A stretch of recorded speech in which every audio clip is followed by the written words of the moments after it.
আমি নিউজ লিখেছি, নিউজ আমি আমার অফিসে নিউজ পাঠিয়েছি। এই মাসে মিরপুরে যায়নি ভাঙচুরের মামলায় দেওয়া হয়েছে।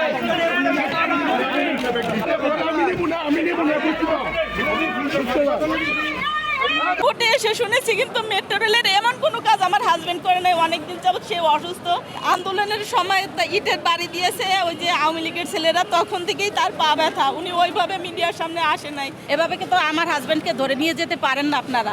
পরে বলছে যে কেন নিয়ে যেতে পারি না, অনেক একটা বাজে কথা বলছে যে তোমাকেও নিয়ে যাব। সারা 10-12 জন একবারে ধাক্কা মেরে ঘরের ভিতরে ঢুকে পড়েছে। আমি প্রশ্ন করছি যে আপনারা কোত্থেকে আসছেন, কে আপনারা?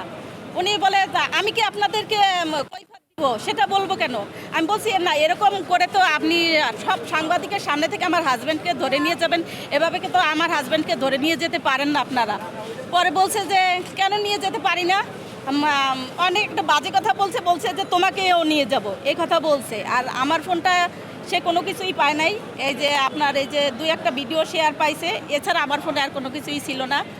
আর আমার হাজব্যান্ডকে ওই সময় নিয়ে আসতে বলছে কালকে সকালে দেখা করবেন ডিবি অফিসে, কিন্তু সারাদিন আমি ডিবি অফিসের সামনেই বসা ছিলাম। ডিবি অফিস থেকে আমাকে কোনো তথ্য দিতে পারে নাই। 12টার পরে যখন হারুন ভাই প্রেস ব্রিফিং করার পরে সাংবাদিকরা যখন প্রশ্ন করেছে যে উনি কোথায় আছেন, তখন সে বলছে এখানে আছে, তবে আমার বাসা মগবাজার গ্রিনওয়েতে, ওখান থেকে তাকে ধরে নিয়ে গেছে। আমি পুলিশের গাড়িটা শুধু একটু ভিডিও করার জন্য গিয়েছিলাম, এই জন্য আমাকে এত খারাপ কথা বলছে যে আমি জীবনে আমার এরকম আচরণ আমার সাথে কেউ করেনি। আমার হাজব্যান্ড তো এমন কোনো খারাপ কোনো, তার জন্য এই যে মেট্রো রেল নাকি তার জন্য অভিযোগ আনা হয়েছে। এখন আমি এই যে কোর্টে এসে শুনেছি, কিন্তু মেট্রো রেলের এমন কোনো কাজ আমার হাজব্যান্ড করে নাই। অনেকদিন যাবত সে অসুস্থ। এই যে ওই আন্দোলনের সময় ইটের বাড়ি দিয়েছে ওই যে আওয়ামী লীগের ছেলেরা, তখন থেকেই তার পা ব্যথা। উনি ওইভাবে মিডিয়ার সামনে আসে নাই। তারপরও সে একজন সাংবাদিক, সে তো নিউজ করবেই।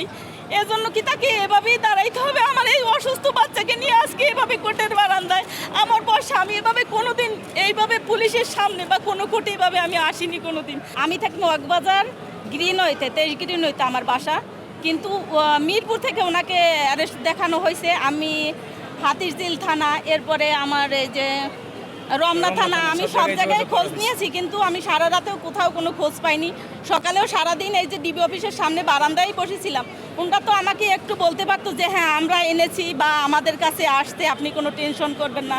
আমি সারাদিন বসে থেকে দুপুরে 1টার সময় আমি খবর পাই সাংবাদিকদের কাছে যে না, উনি ডিবি অফিসে আছে।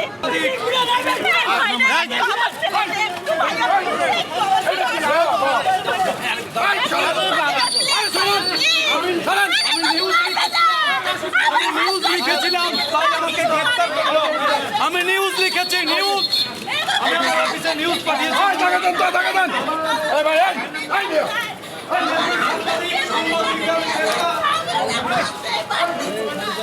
আপনাদের কাছে হাত জোর করে আমি অনুরোধ করছি, আমার ছেলের 3টা অপারেশন হয়েছে। আমার ছেলে কান্নাকাটি করলে ওর নাক মুখ থেকে রক্ত পড়ে। আপনাদের কোনো সমস্যা হলে আপনারা প্লিজ ডাক্তারের সাথে কথা বলুন। বুনটা সরান এখান থেকে। আমার